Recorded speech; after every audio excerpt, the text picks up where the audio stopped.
नमस्कार, बहुत स्वागत है आपका। मैं हूं आपके साथ सुमित शर्मा। अर्जुन कपूर पर प्रदेश के गृह मंत्री डॉक्टर अमित शाह भड़क गए हैं। उन्होंने कहा है कि अब कोई फ्लॉप एक्टर जनता को धमकाए तो अच्छा नहीं है।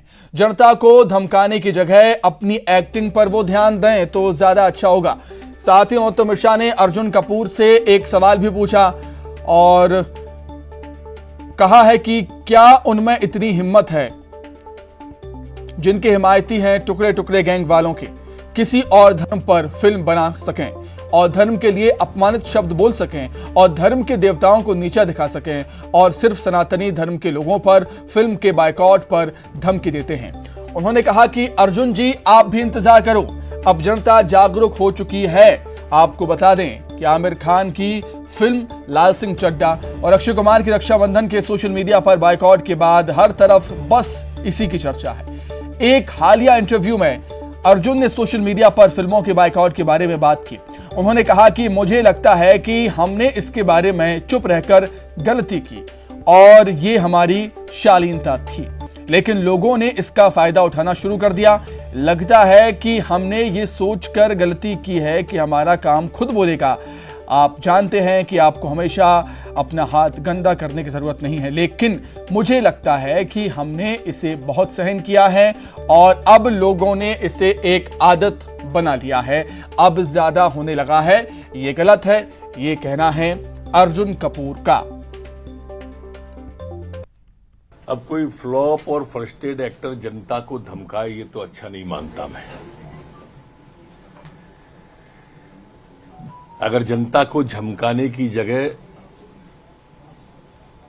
वो अपनी एक्टिंग पे ध्यान दें, अपने अभिनय पे ध्यान दें, तो मैं समझता हूं ज्यादा अच्छा है।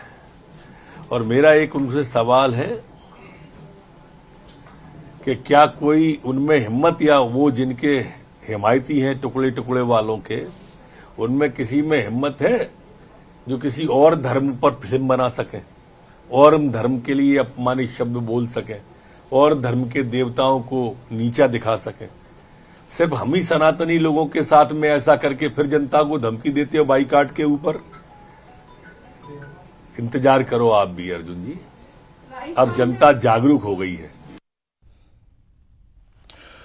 तो सुना आपने, मध्य प्रदेश के गृह मंत्री डॉक्टर अमित शाह ने कहा है कि आप भी इंतजार कीजिए अर्जुन जी, जनता अब जागरूक हो चुकी है। फिल्मों के बायकॉट को लेकर, बॉलीवुड के बायकॉट को लेकर बोले हैं अर्जुन कपूर कि अब समय आ गया है बोलने का, बहुत हो गया, हमने बहुत से सह लिया। ऐसी बात अर्जुन कपूर ने कही है और उनका यह भी कहना है कि मुझे लगता है कि हमने इसके बारे में चुप रहकर गलती की है और ये हमारी शालीनता थी, लेकिन लोगों ने इसका फायदा उठाना शुरू कर दिया है। लगता है हमने ये सोचकर गलती की है कि हमारा काम खुद बोलेगा। और उन्होंने ये भी कहा कि आप जानते हैं कि आपको हमेशा अपना हाथ गंदा करने की जरूरत नहीं है, लेकिन उन्होंने ये भी कहा कि मुझे लगता है कि हमने इसे बहुत सहन किया है और लोगों ने इसे एक आदत बना लिया है। तो जानकारी के लिए हम बातचीत करेंगे, संवाददाता शैलेंद्र भदौरिया हमारे साथ जुड़ गए हैं। शैलेंद्र, ये मसला अब एक गंभीर मसला हो चुका है या कहें हम एक संवेदनशील मामला ये हो चुका है। जिस तरीके से अर्जुन कपूर ने बयान दिया, ट्रोल वो हो रहे हैं, नरोत्तम मिश्रा ने उन पर अब बयान दिया है, तो हम कह सकते हैं कि आने वाले समय में अर्जुन एक चक्रव्यूह में जरूर फंस सकते हैं।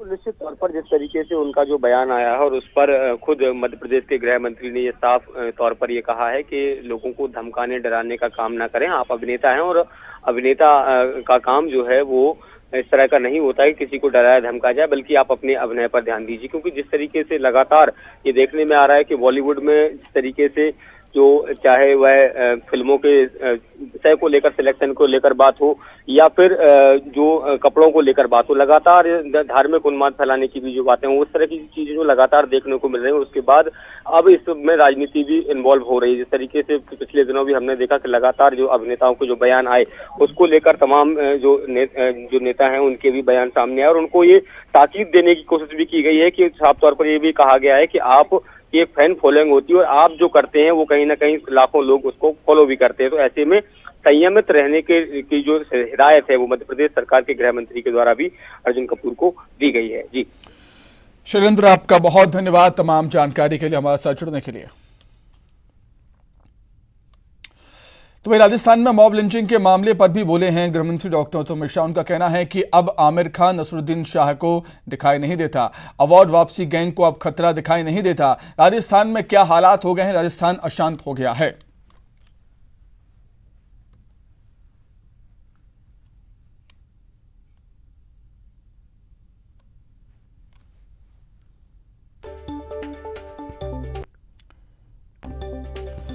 राजस्थान में हुई मॉब लिंचिंग की घटना पर भी गृहमंत्री तोमर शाह ने अपना बयान दिया।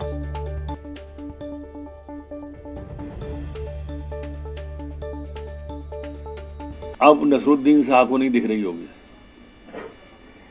ये मॉब लिंचिंग, अब आमिर खान को भी नहीं दिख रही होगी, मुनव्वर राणा को भी नहीं दिख रही होगी ये मॉब लिंचिंग, ना अवार्ड वापसी गैंग को दिख रही होगी ये मॉब लिंचिंग राजस्थान की, क्योंकि इसमें हाथ की सरकार का हाथ होगा ना।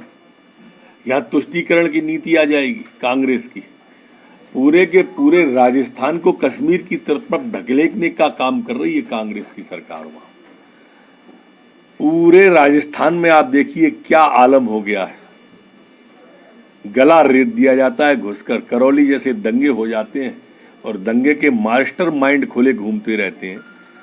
पूरा का पूरा राजस्थान अशांत हो गया है, लेकिन कहीं भी आपको न संविधान खतरे में दिख रहा होगा अवार्ड वापसी गैंग का, न वो अवार्ड वापसी कर रहे होंगे और न उनको भारत में रहने में डर लग रहा होगा। अब नहीं लगेगा। आगे बढ़ते हैं। सीएम शिवराज सिंह चौहान ने आज भोपाल में धार के कारम डैम फूटने के दौरान काम करने वाले पोकलैंड मशीनों के ड्राइवर्स को सम्मानित किया। उन्होंने Poclain machine operator Shiv Kumar Kol, Pappu Kumar Mahanti, Sanjay Bharti, Mohammad Syed Alam, Ramesh Kumar Kol, Pramod Kumar, Suraj Kumar, Nitish Kumar, Amit Jaisingh को सम्मानित किया है। साथ ही बांध का सेलुअर वॉल्व खोलने वाले विजयपाल सिंह, सुपरवाइजर रवि सिंह डांगी, विनीत यादव, जितेंद्र दरबार को भी सम्मानित किया है। पोकलैंड ऑपरेटर मोतीलाल, इंदू, गंगाराम, सुनील, श्यामलाल, विजय और संतोष ओसरी को भी सम्मानित किया है। आपको बता दें कि कुछ दिन पहले 304 करोड़ की लागत से बन रहा कारम डैम बारिश की वजह से फूट गया था, जिसकी वजह से कई गांवों पर बाढ़ का खतरा मंडराने लगा था। डैम को खाली करने का काम किया गया और कारम डैम को खाली करने में इन सभी ने महत्वपूर्ण भूमिका निभाई, जिनका सम्मान हुआ। और ऐसी सफलता जब मिले तो सफलता का श्रेय सबको देना चाहिए कि नहीं देना चाहिए? जिनने काम किया सबको देना चाहिए। तो कुछ को तो आज मैंने बुला के ये सफलता का श्रेय दिया है, धन्यवाद प्रकट किया है, और जो नहीं आ पाए उनको भी मैं प्रणाम करता हूं, क्योंकि और भी बहुत लोग होंगे जिनने ज्ञात और अज्ञात रूप से काम किया होगा। मैं उनको भी दोनों हाथ जोड़ कर प्रणाम करता हूं, तो उन सबके कारण इस आपदा से हम निकल पाए, निपट पाए। और जैसा हमारे जल संसाधन मंत्री जी ने कहा है कि जांच की कमेटी गठित है, जो तथ्य निकलेंगे उसके आधार पर जहां कार्रवाई की जरूरत होगी वहां कार्रवाई भी करेंगे। उसमें भी सरकार पूरी तरह से प्रतिबद्ध है। महंगाई के मुद्दे पर कांग्रेस की चौपाल को लेकर बीजेपी ने तंज कसा है। मंत्री विश्वास सरंग ने कहा है कि कांग्रेस अपने नेताओं का भ्रष्टाचार छिपाने के लिए मुद्दे से भटकाने की कोशिश कर रही है। नेशनल हेराल्ड और अन्य मामलों पर कांग्रेस जवाब दे। महंगाई को बिना किसी मुद्दे के विपक्ष मुद्दा बनाने की कोशिश कर रहा है, जनता सब जानती है। पहले तो उनको ये जवाब दे देना चाहिए कि उनके नेताओं पर जो भ्रष्टाचार के आरोप लगे हैं उसका क्या मुद्दा है। उस सब मुद्दों से जिस प्रकार से नेशनल हेराल्ड वाले मामले में और बाकी मामलों में पूरे देश ने इस बात को अब स्वीकार कर लिया है कि नेहरू परिवार पूरी तरह भ्रष्टाचार में लिप्त है, इन सब बातों से ध्यान भटकाने के लिए बिना किसी मुद्दे पर कांग्रेस मुद्दा बनाने की कोशिश करती है, पर ये जनता है सब जानती है। अब बात करेंगे रायपुर की। नेता प्रतिपक्ष चयन की प्रक्रिया शुरू हो चुकी है। विधायकों से 1-to-1 चर्चा हो रही है। अजय जामवाल, डी पुरंदेश्वरी, नितिन नवीन विधायकों से 1-to-1 चर्चा कर रहे हैं। बंद कमरे में अलग अलग चर्चाओं का दौर शुरू हो चुका है। 1-to-1 चर्चा के बाद विधायकों की एक बैठक होगी और बैठक के बाद नए नेता प्रतिपक्ष के नाम का ऐलान भी हो जाएगा।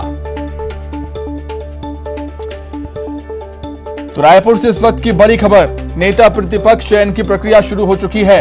विधायकों से 1-to-1 चर्चा लगातार जारी है।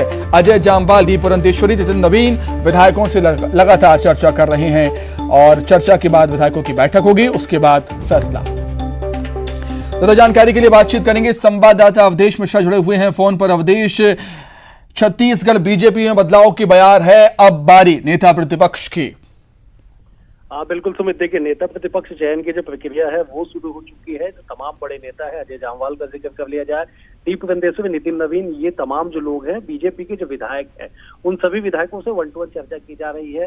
चर्चा की जा रही है क्योंकि आलाकमान ने कहा है कि आप तय करके बताइए कि किन्हें नेता प्रतिपक्ष बनाना है, उस नाम पे हम मुहर लगा लेंगे। लेकिन सबसे बड़ी बात यह है सुमित कि नेता प्रतिपक्ष बदलना विषय नहीं है, विषय है कि बदलाव को लेकर जिस तरह से मैसेज देने का काम किया जा रहा है। क्योंकि महज 3 विधानसभा के सत्र बचे हुए चुनाव से पहले, 3 विधानसभा सत्र के लिए बीजेपी नहीं चाहेगी कि नेता प्रतिपक्ष को बदला जाए, लेकिन एक मैसेज जो कार्यकर्ताओं में देना चाहती है कि 2018 में जिनके नेतृत्व में चुनाव हारी थी बीजेपी, करारी हार मिली थी, उन नेतृत्व को किनारे किया गया है। अब उन्हें दूसरी जिम्मेदारी दी गई है और नए नेतृत्व के साथ 2023 में के मैदान में उतरा जाएगा। अब यही वजह है कि बदलाव की जो बयार है बीजेपी के भीतर काफी तेज बह रही है। पहले अध्यक्ष बदला गया, विष्णुदेव साय के जगह पे अरुण साव को अध्यक्ष बना दिया गया। अब बारी नेता प्रतिपक्ष की है। देर शाम तक आज उम्मीद की जा रही है कि विधायक दल का जो नया नेता होगा उसके नाम का ऐलान कर दिया जाएगा। क्योंकि जो प्रक्रिया है, पहले विधायकों से 1-to-1 चर्चा की जाएगी, 1-to-1 चर्चा के बाद सामूहिक एक बैठक होगी विधायक दल की। उस बैठक में एक बार अंतिम चर्चा की जाएगी और उसके बाद नाम का ऐलान जो है वो डी पुरंदेश्वरी करेंगी। क्योंकि वो जब आज रायपुर पहुंची थी उस वक्त उन्होंने कहा था कि आज बैठक के बाद नाम का ऐलान कर दिया जाएगा। तो सबसे अहम बैठक बीजेपी में चिंतन और मंथन का जो दौर है वो लगातार जारी है। बिल्कुल ठीक बात की अवधेश आपने कि नए चेहरों के साथ आने वाले विधानसभा चुनाव में जाने की तैयारी बीजेपी की। बहुत धन्यवाद आपका तमाम जानकारी के लिए। भोपाल से बड़ी खबर है, बीजेपी महामंत्रियों की बैठक जारी है। राष्ट्रीय सह संगठन महामंत्री शिवप्रकाश, प्रदेश सह संगठन मंत्री हितानंद शर्मा, प्रदेश अध्यक्ष विधि शर्मा बैठक ले रहे हैं। संभागीय बूथ प्रभारियों की बैठक होगी, 3 बजे से बृहद बैठक शुरू होगी। सभी पदाधिकारी, सांसद और विधायक इस बैठक में शामिल होंगे। इसी के साथ ही फिलहाल इस बुलेटिन में इतना ही। खबरें लगातार जारी है। नमस्कार।